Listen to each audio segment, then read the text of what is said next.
ফিরে আসলেন প্রতিষ্ঠানের চেয়ারম্যান ও CEO Abdul Salam.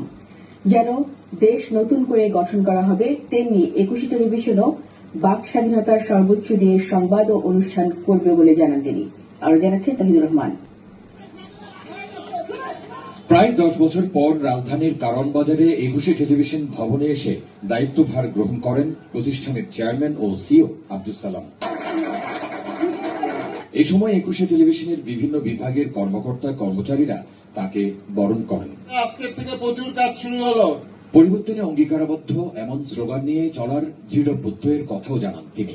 Remarkable day, এটা শুধু ইটিভির জন্য না, দেশের জন্য নতুন দিন শুরু হয়েছে, নতুন স্বাধীন, নতুন দিগন্ত, এবং আশা করি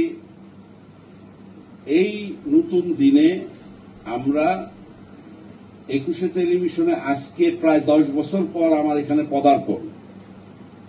আপনারা সবাই জানেন যে ১৫ সালের নভেম্বরে কি হয়েছিল, এবং এখান থেকে আমাকে বিতাড়িত করে জেলে ভরে তারপরে বিভিন্ন ২ নম্বরই করে ইটিভি করা হয়েছে এবং চালানো হয়েছে বিগত ১০টা বছর।